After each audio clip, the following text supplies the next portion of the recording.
కృతజ్ఞతన్ తల వంచి నాదు జీవము అర్పింతును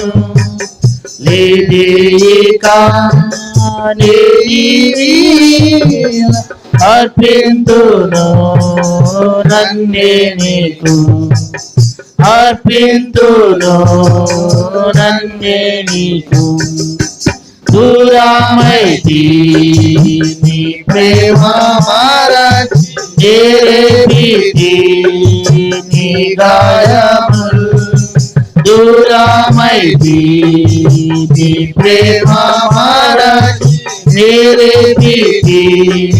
నీ గాయములు దూరముగా ఇక్కడెల్లా జాల కూర్చుండేరా నీ చెంతనే దూరముగా ఇక్కడెల్లా జాల కూర్చుండేరా నీ చెంతనే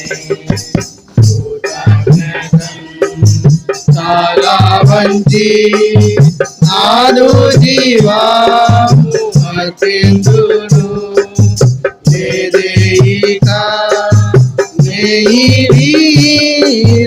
అర్పించును నన్నే నీకు అర్పించును నన్నే నీకు చింతించితే గత పాపములకై ఎంతో నేను ఏడ్చుచుండి చింతించితి గత పాపములకై ఎంతో నేను ఏడ్చుచుండి కృతజ్ఞత సమర్పించు బ్రతుకంతయు నీ సేవకై కృతజ్ఞత సమర్పించు బ్రతుకంతయు నీ సేవకై కృతజ్ఞతన్ చాలా వంచి నాదు జీవము అర్పించును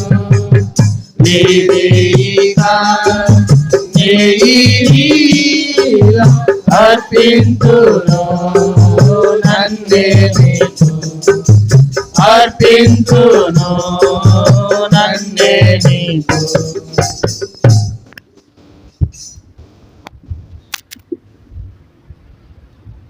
దేవుని వాక్యముల నుండి మనం చదువుకున్నట్లయితే మొదటి సమూయేలు గ్రంథం 25వ అధ్యాయము 6వ వచనాన్ని మనం చదువుకుంటూ వచ్చినాం.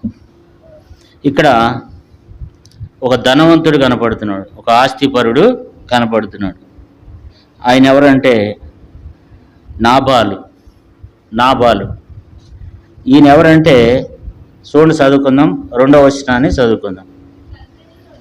25వ అధ్యాయం మొదటి సమూయేలు గ్రంథం 2వ వచనం. కర్మెలులోని మాయోను నందు ఆస్తి గలవాడొకడు కాపురం ఉండెను. అతడు బహుభాగ్యవంతుడు. అతడుకు 3000 గొర్రెలను 1000 మేకలను ఉండెను. అతడు కర్మెలులో తన గొర్రెల బొచ్చు కత్తిరించుటకై పోయిండెను. అతని పేరు నాబాలు, అతని భార్య పేరు అబీగయేలు. ఈ స్త్రీ సుబుద్ధి గలదై రూపసి అయి ఉండెను. అయితే శరీరాన్ని బట్టి చూడగా నాబాలు మోటివాడును దుర్మార్గునయుండెను. అతడు కాలేబు సంతతివాడు. ఈ మాటలు మనం చదువుకుంటూ వచ్చినాం. నాబాలను గురించినటువంటి అనేక విషయాలను మనం చదువుకుంటూ వచ్చినాం. మనం కూడా చాలాసార్లు మరి నాబాలు గురించి మనం విన్నా సరే మరలా మనం జ్ఞాపకం చేసుకోవాలి, దేవుని ఆరాధించాలి. ఇక్కడ ఉన్నటువంటి ఒక మాటను మనం జ్ఞాపకం చేసుకుని ఆ మాటను బట్టి మనం దేవుని ఆరాధించాలి. 6వ వచనంలో ఆ భాగ్యవంతునితో, కాబట్టి ఇక్కడ మనం చూస్తే ఆ భాగ్యవంతుడంట. మరి నాబాలు ఎలాంటి వాడంట? భాగ్యవంతుడు. 2వ వచనం చూస్తే ఆస్తి గలవాడు, తర్వాత బహుభాగ్యవంతుడు.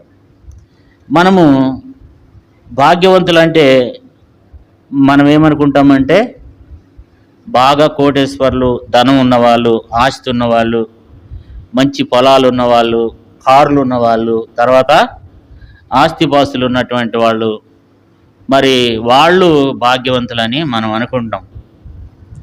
ఇక్కడ కూడా దావీదు అదే మాట్లాడుతూ వచ్చినాడు. ఆ భాగ్యవంతునితో నీకును నీ ఇంటికి నీకు కలిగిన తండ్రికి క్షేమమగునుగా కానీ పలికి ఈ వర్తమానం తెలియచేయండి. మరి దావీదు ఇక్కడ ఎందుకు మాట్లాడుతూ వచ్చినాడంటే, సౌలు చేత దావీదు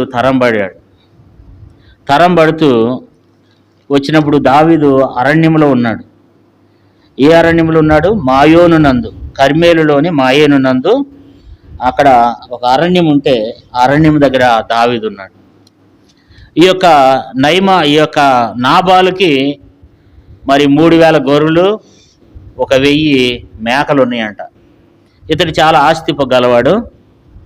మరి ఈ ప్రాంతంలో దావీదు అక్కడికి వచ్చినప్పుడు, మాయోను నందు దావీదు అక్కడ అరణ్యంలో ఉన్నప్పుడు ఇక్కడ ఏం చేస్తూ వచ్చినాడంటే, నాబాలు యొక్క గొర్రెలను, తన పనివారిని అనేకమైనటువంటి క్రూర మృగముల చేతులు పడకుండా దావీదు మనుషులు ఏం చేస్తూ వచ్చినారంటే, వారికి ఎంతో సహాయపడుతూ వచ్చినారనమాట. వారి యొక్క పశువులు కానీ, వారి యొక్క గొర్రెలు కానీ, తర్వాత పనివారు కానీ ఎవరికి నష్టం కాకుండా దావీదు కూడా అరణ్యంలో ఉన్నాడు కనుక వారికి ఎంతో సహాయపడుతూ వచ్చినాడు. దావీదు వారిని కాపాడుతూ వచ్చినాడు. అయితే ఇక్కడ మరి నాబాల్ ఇంట్లో ఒక పెద్ద ఫంక్షన్ జరుగుతుంది. ఏంటా ఫంక్షన్ అంటే, సంవత్సరానికి ఒకసారి వాళ్ళు ఏం చేస్తారు? గొర్రెబొచ్చుని కత్తిరిస్తారనమాట. వాళ్ళ ఆచారం అది. గొర్రెబొచ్చు కత్తిరించినప్పుడు అప్పుడు ఏమయ్యేదంటే, వాళ్ళు ఫంక్షన్ చేసుకునేవాళ్ళు, వాళ్ళ పని వాళ్ళు, వాళ్ళ ఇంట్లో వాళ్ళు, తర్వాత ఇంకా తనకు ఎవరైనా అనుకూలమైనటువంటి వారిని పిలుచుకుని వాళ్ళు పెద్ద ఫంక్షన్ చేసుకునేవాళ్ళు. ఆ సందర్భంగా వాళ్ళు ఫంక్షన్ చేసుకుంటే దావీదుకి ఆ సంగతి తెలిసిందనమాట. దావీదుకి ఆ సంగతి తెలిసి దావీదు ఏం చేశాడంటే మనుషులను పంపించాడు. 6వ వచనంలో మనుషులను పంపించి ఏమన్నాడంటే, మీరు వెళ్ళండి, ఆ భాగ్యవంతునితో ఈ రీతిగా చెప్పండి.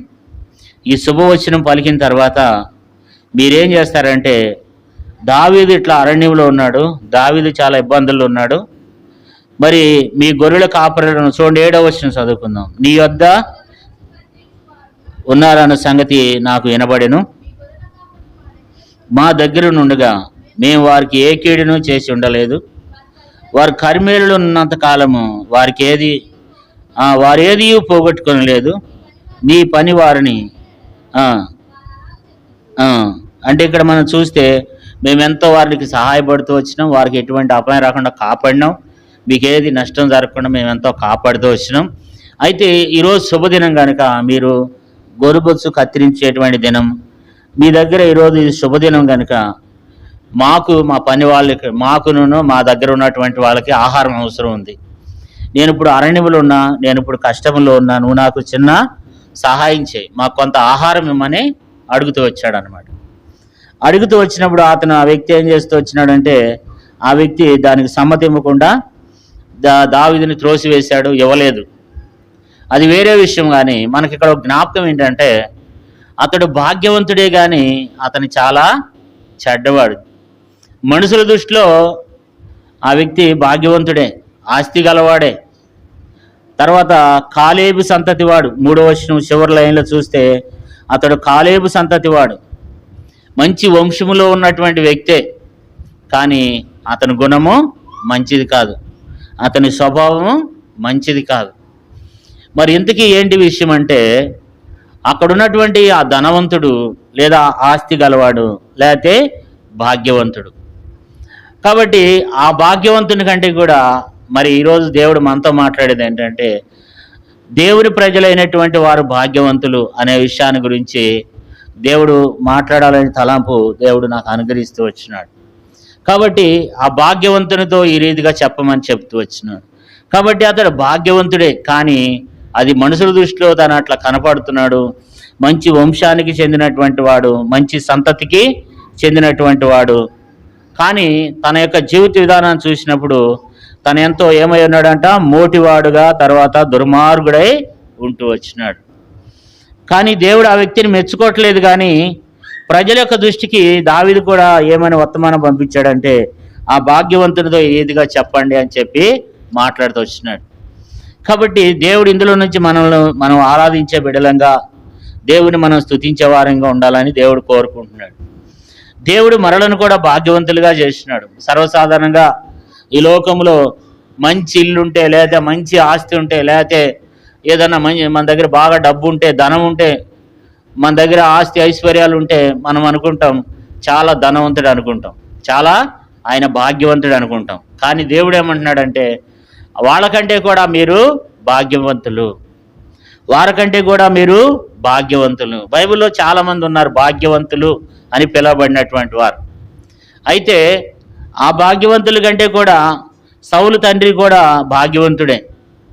కాబట్టి భాగ్యవంతులు అంటే చాలామంది భాగ్యవంతులు ఉన్నారు. మరి యొక్క లేయ కూడా అంటది, నేను పిల్లల కని ఉన్నాను కనుక అందరూ నన్ను భాగ్యవతి అందరూ అని లేయ కూడా అంటది అనమాట. అంటే పిల్లలు ఉన్న వాళ్ళే భాగ్యవంతులా? పిల్లలు ఉన్నవాళ్లే భాగ్యవంతులు, ఆస్తి ఉన్న వాళ్ళే భాగ్యవంతులు అని కాదు.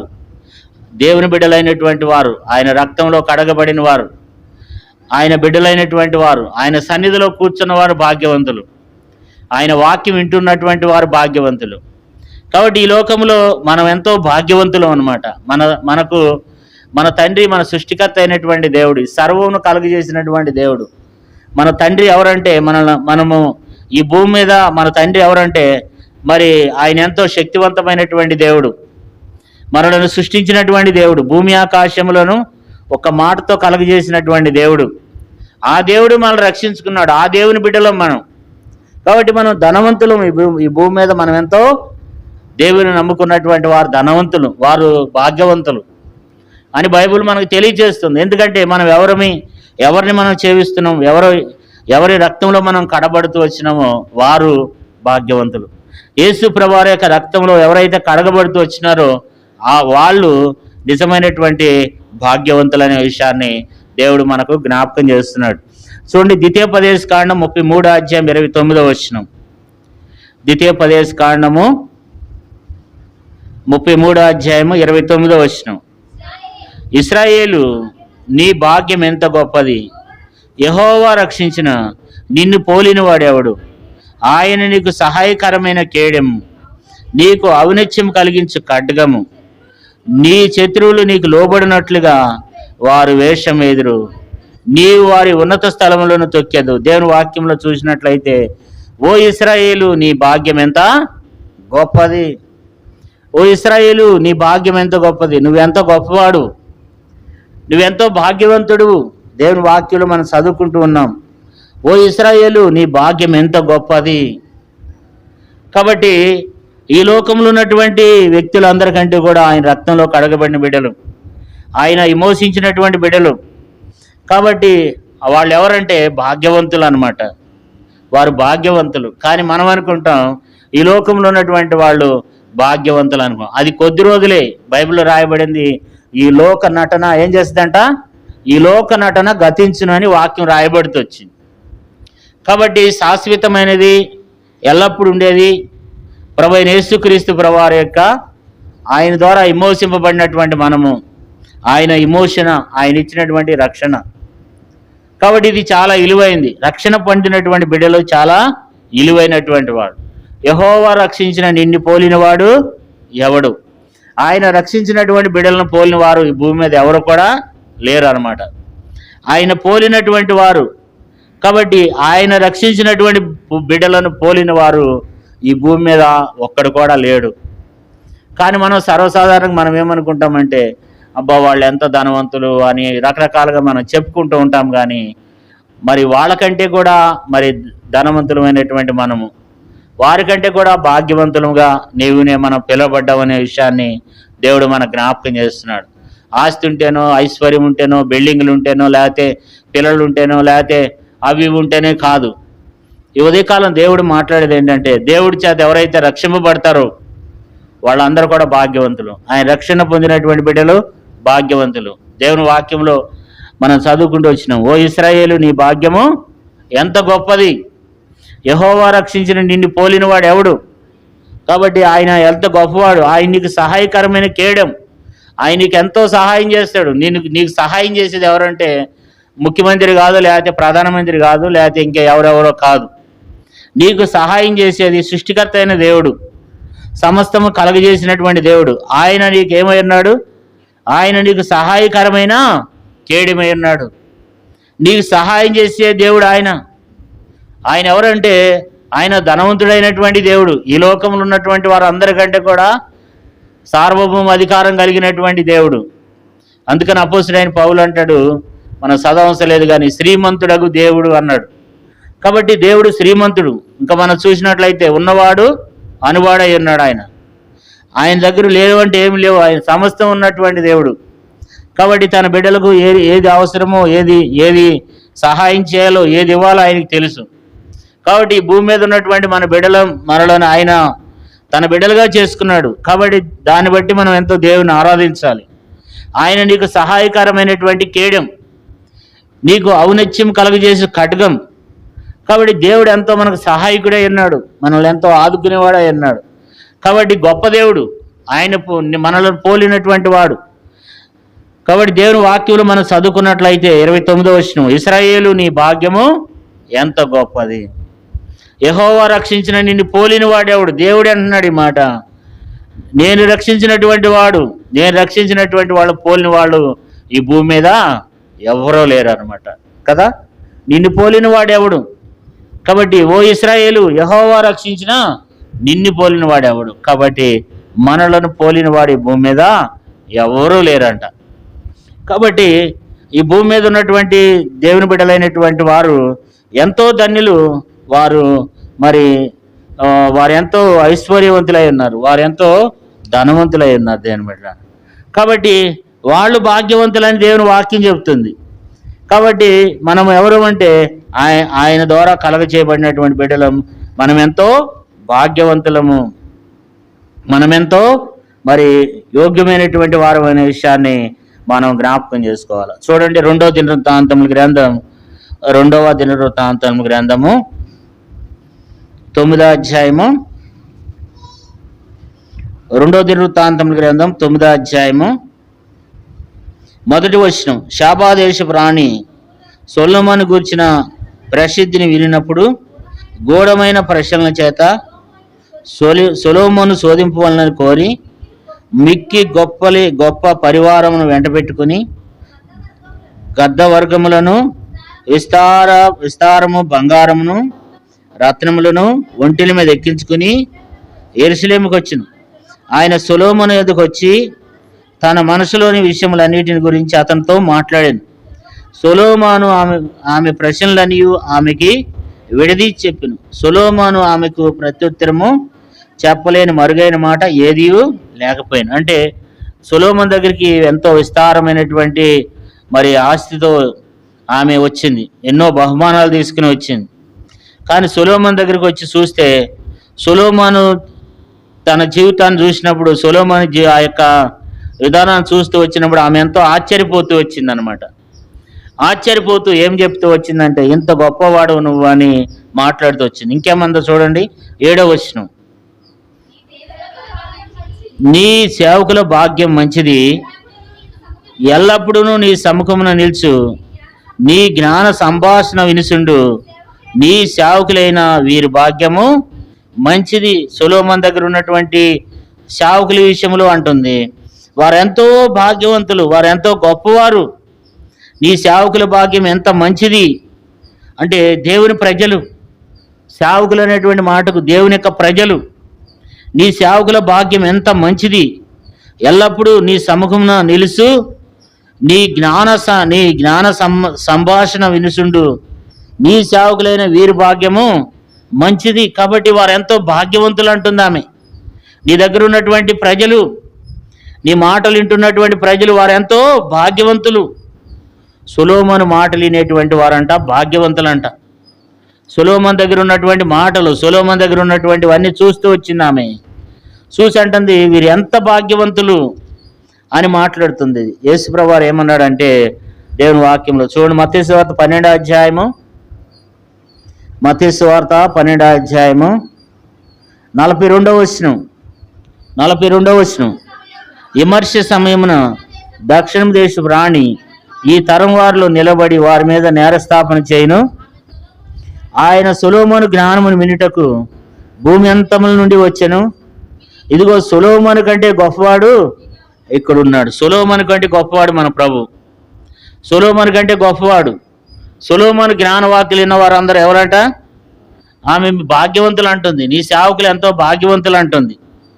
కానీ సొలొమోను కంటే గొప్పవాడు యొక్క మాటలు మనం వింటున్నాం. మన యేసు ప్రభువారు మనతో మాట్లాడుతూ వస్తున్నాడు. కాబట్టి సొలొమోను కంటే గొప్పవాడు మన దేవుడు, మన ప్రభు. మరి ఆయన బిడ్డలైనటువంటి మనము మరింత భాగ్యవంతులం. ఆయన వాక్యాలు ఇవన్నీ యేసు ప్రభువారు చెప్పిన మాటలు, ఇవి వింటున్నటువంటి మనము ఎంతో ధన్యులం, ఎంతో భాగ్యవంతులం. ఈ యొక్క దేవుని మాటలు వింటుంటే, సొలొమోను మాటలు వినటానికి ఎక్కడి నుంచో మరి దక్షిణ దేశ ప్రాణి అయిన మరి ఆ యొక్క ఆ రాణి ఎక్కడి నుంచో శాబా దేశ ప్రాణి వచ్చింది.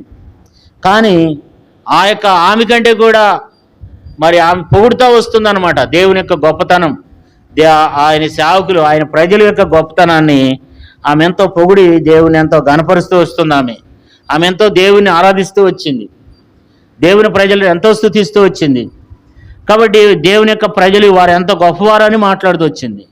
అంటే యేసు ప్రభువారు ఏమంటున్నాడంటే, మరి సొలొమోను కంటే కూడా జ్ఞానవంతుడు, సొలొమోను కంటే కూడా గొప్పవాడు మన దేవుడు, సొలొమోను కంటే కూడా ఎంతో గొప్ప దేవుడు మన దేవుడు. సొలొమోను జ్ఞానం వినటానికి ఆమె వచ్చి ఎంతో ఆశ్చర్యపోతుంది. కానీ సొలొమోను కంటే గొప్పవాడు మన ప్రభు. ఇంకా ఆయన మాటలు వినేటువంటి మనము మరింత ధన్యులం, మనం ఎంతో భాగ్యవంతులం అన్నమాట కదా. ఈ ఉదయకాల సమయంలో కూడా మనము దేవుని ఆరాధించాలి, దేవుని మనం మహింపరచాలి. ఎందుకు అని అంటే ఆమె ఏం చేస్తూ వచ్చింది? సొలొమోను చూసి ఆమె ఎంతో ఆశ్చర్యపోతూ వచ్చింది కదా. చూడండి, చదువుకుందాం. మొదటి రాజుల గ్రంథం 10వ అధ్యాయము. మొదటి రాజుల గ్రంథం 10వ అధ్యాయం 4వ వచనం చదవండి. షేబా రాణి సొలొమోను యొక్క జ్ఞానమును, అతడు కట్టించిన మందిరమును, అతని బల్ల మీదనున్న భోజన ద్రవ్యములను, అతని చావుకులు కూర్చుని పీటలను, అతని ఉపచారులు కనిపెట్టుటను, వారి వస్త్రములను, అతని గిన్నెలను అందించి వారందరినీ యెహోవా మందిరమునందు అతడు అర్పించు దహన బలులను చూసి విస్మయమంది. కాబట్టి ఆమె ఎంతో విస్మయమంతో వచ్చింది, ఆమె ఎంతో ఆశ్చర్యపడుతూ వచ్చింది కదా. ఆశ్చర్యపోతూ ఆమె కన్నులారా చూసి విన్నదానికంటే కూడా ఎంతో ఆమె ఆశ్చర్యపోతూ వచ్చింది అనమాట. ఆమె ఎంతో ఆశ్చర్యపోతూ వచ్చింది. అంతేకాదు, 8వ వచనం చూడండి. 8వ వచనం, నీ జనులు భాగ్యవంతులు, నీ ముందర ఎల్లప్పుడూ నిల్చుండు, నీ జ్ఞానవచనములో నిలుచుండు, నీ సేవకులు భాగ్యవంతులు, నీ యందు ఆనందించి నిన్ను ఇశ్రాయేలు మీద రాజుగా నియమించిన నీ దేవుడైన యెహోవాకు స్తోత్రం కలుగునుగాక అని. కాబట్టి ఇక్కడ మనం చూస్తే దేవుణ్ణి ఆరాధిస్తూ వస్తుంది ఆమె, దేవుని గణపరుస్తూ వస్తుంది. ఏమని ఆరాధిస్తుందంటే, నీ జనులు భాగ్యవంతులు, నీ ముందరు ఎల్లప్పుడూ నిల్చుండు, నీ జ్ఞానవచనములో వినుచుండు, నీ సేవకులు భాగ్యవంతులు, నీ యందు ఆనందించి నిన్ను ఇశ్రాయేలు మీద రాజుగా నియమించిన ఇశ్రాయేలు దేవుడు నీ దేవుడైన యెహోవాకు స్తోత్రం కలుగునుగాక అని చెప్పి ఆమె ఏం చేస్తూ వచ్చింది? దేవుణ్ణి ఆరాధిస్తుంది అనమాట. అంటే సొలొమోను కంటే కూడా గొప్పవాడు మన దేవుడు, సొలొమోను కంటే కూడా గొప్ప దేవుడైనటువంటి వాడు, మన కొరకు ప్రాణం పెట్టిన దేవుడు, మన కొరకు తిరిగి లేచినటువంటి దేవుడు, ఈ దినాన మనకు ఒక ధర్మశాస్త్రాన్ని ఇచ్చినటువంటి దేవుడు, మరి ఆ జ్ఞానవాక్యులను మనకి ఇచ్చినటువంటి దేవుడు. మనం ఎంతో ధన్యులం, మనం ఎంతో భాగ్యవంతులం అనే విషయాన్ని దేవుని వాక్యం నుంచి మనం గమనించాలి. ద్వితీయోపదేశ కాండంలో మనం చదువుకున్నట్లయితే ఆ యొక్క 33వ అధ్యాయము 29వ వచనములో, ఇశ్రాయేలు నీ భాగ్యం ఎంత గొప్పది, యెహోవా రక్షించిన నిన్ను పోలిన వాడేవాడు. కాబట్టి దేవుని పోలిన, ఆయన బిడ్డలైనటువంటి వారిని పోలినటువంటి వారు ఈ భూమి మీద ఎవరు కూడా లేరు. కాబట్టి ఈ దినాన మనం ఎంతో ధన్యులం, ఆయన వాక్యులు వింటున్నటువంటి మనం ధన్యులం. ఆయన సన్నిధిలో, ఆయన మందిరంలో నిల్చుండు ధన్యత, ఇది పెద్ద ధన్యత అనమాట. కాబట్టి దేవుని బిడ్డలైనటువంటి వారు, రక్షింపబడినటువంటి మనము దేవుని దృష్టికి మనం ఎంతో ధన్యులమై ఉన్నాం. కాబట్టి ఆయన మనకు భాగ్యం కలుగజేశాడు. ద్వితీయోపదేశ కాండం 8వ అధ్యాయము, ద్వితీయోపదేశ కాండం 8వ అధ్యాయము 18వ వచనం చదువుకుందాం. 18వ వచనం. కాగా నీ దేవుడైన యెహోవాను జ్ఞాపకం చేసుకుని వలన ఏలయనగా తాను నీ పితరులతో ప్రమాణం చేసినట్లు తన నిబంధనను నేటి వలె స్థాపింపవలనని మీరు భాగ్యం సంపాదించుకున్నట్టుకై మీకు సామర్థ్యం కలగజేయవాడు ఆయనే. ఇక్కడ మనం చూస్తే మరి దేవుడు మనకు దేవుడు మనకు భాగ్యం ఇస్తూ వచ్చినాడు. మన సామర్థ్యం కాదు, ఇది దేవుని యొక్క సామర్థ్యం కదా. 17వ వచనం చూడండి. అయితే మీరు మా సామర్థ్యము, మా బాహుబలము, ఇంత భాగ్యము మాకు కలగజేసినని అనుకుందరేమో. కాబట్టి ఇక్కడ ఇది మన యొక్క శక్తి సామర్థ్యాలు కాదు, మన జ్ఞానం కాదు, మన తెలివి కాదు. కాబట్టి దేవుడే మనకు సామర్థ్యం కలగజేసినాడు, దేవుడే మనలను భాగ్యవంతులుగా చేసినాడు. మన శక్తి లేదు, మనకేమి తెలియదు. కానీ దేవుని బిడ్డలైనటువంటి మనలను ఆయన ఏం చేస్తూ వచ్చినాడు? భాగ్యవంతులుగా చేస్తూ వచ్చినాడు. అది దేవుడు మనకు ఆ సామర్థ్యం కలగజేస్తూ వచ్చినాడు. మనకు ఆ సామర్థ్యం లేదు, కానీ దేవుడు మనకు ఆ సామర్థ్యం కలగజేసినాడు. మనలను భాగ్యవంతులుగా దేవుడు చేస్తూ వచ్చినాడు. ఈ భూమి మీద మనం మరి నిలబడుతున్న నేను, కూర్చున్న మీరు, మనమందరం కూడా ఎవరం అంటే మనం ఎంతో భాగ్యవంతులమై ఉన్నాం. కాబట్టి అందరి బట్టి దేవుని మనం ఏం చేయాలంటే దేవుని మనం ఆరాధించి దేవుని మనం స్తుతించే బిడ్డలంగా దేవునే మనం కలిగి ఉండాలి. దేవుని వాక్యముల నుండి యాకోబు పత్రిక చూడండి, మనకు బాగా పరిచయం ఉన్నటువంటి లేఖన భాగం యాకోబు పత్రిక 2వ అధ్యాయము, క్రొత్త నిబంధనలో యాకోబు పత్రిక 2వ అధ్యాయం 5వ వచనం. అందరం కలిసి చదువుకుందాం. 5వ వచనాన్ని అందరము కలిసి చదువుకుందాం. నా ప్రియ సహోదరులారా ఆలకించుడి, ఈ లోక విషయంలో దరిద్రులైన వారిని విశ్వాసమందు భాగ్యవంతులుగాను తాను ప్రేమించిన వారికి తాను వాగ్దానం చేసిన రాజ్యమునకు వారసులుగా ఉండుటకును దేవుడు ఏర్పరచుకొనలేదా? ఇక్కడ మనం చూసినప్పుడు దేవుని వాక్యంలో ఏం రాయబడుతూ వచ్చింది? యాకోబు పత్రిక 2వ అధ్యాయం 5వ వచనంలో, నా ప్రియ సహోదరులారా ఆలకించుడి, ఈ లోక విషయంలో దరిద్రులైన వారిని విశ్వాసమందు భాగ్యవంతులుగాను తాను ప్రేమించిన వారికి తాను వాగ్దానం చేసిన రాజ్యమునకు వారసులుగా నుండుటకు దేవుడు ఏర్పరచుకొనలేదా? దేవుడు ఎవరు? ఈ లోకంలో మనమంతా కూడా దరిద్రులం. ఈ లోకంలో మనమంతా కూడా ఎంతో దరిద్రులైనటువంటి మనలను దేవుడు ధనవంతులుగా చేస్తూ వచ్చినాడు, ఎంతో భాగ్యవంతులుగా చేస్తూ వచ్చినాడు. ఈ లోకంలో నిజంగా మనం ఎంతో దరిద్రులం కదా. అయితే దేవుని వాక్యం ఏం రాయబడుతూ వచ్చింది? నా ప్రియ సహోదరులారా ఆలకించుడి, ఈ లోక విషయంలో దరిద్రులైన వారిని విశ్వాసమందు భాగ్యవంతులుగా. దేవుడు ఈ లోకంలో దరిద్రులైనటువంటి వారిని, ఈ లోకంలో ఎన్నిక లేనటువంటి వారిని, ఈ లోకంలో నీచులైనటువంటి వారిని, తునీకరింపబడినటువంటి వారిని దేవుడు ఏర్పరచుకున్నాడు.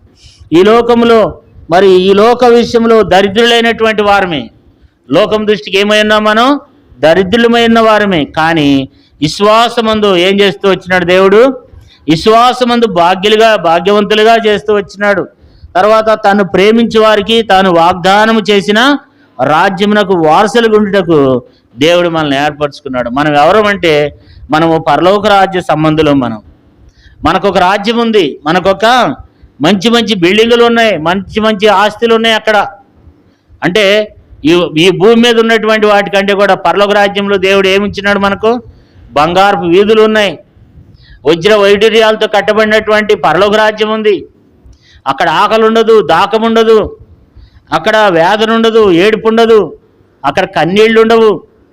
కాబట్టి అలాంటి దాన్ని దేవుడు మనకు అనుగ్రహిస్తూ ఉన్నాడు. అది యుగయుగములు ఉండేటువంటి రాజ్యం. ఆ రాజ్యంలో మనం ఉండబోతున్నాం. ఈ లోకంలో ఎన్ని రోజులు ఉంటాం? మహాబద్య 70-80 సంవత్సరాలు, లేకపోతే 100 సంవత్సరాలు ఉంటాం. అవి త్వరగా గతించిపోతాయి. తర్వాత దేవుడు ఏమంటున్నాడు? ఈ లోకంలో మీరు దరిద్రులై ఉన్నారు, ఈ లోకం విషయంలో మీరు దరిద్రులే, కానీ విశ్వాసమందు మీరు విశ్వాసించారు కనుక మీరు ఏమై ఉన్నారు?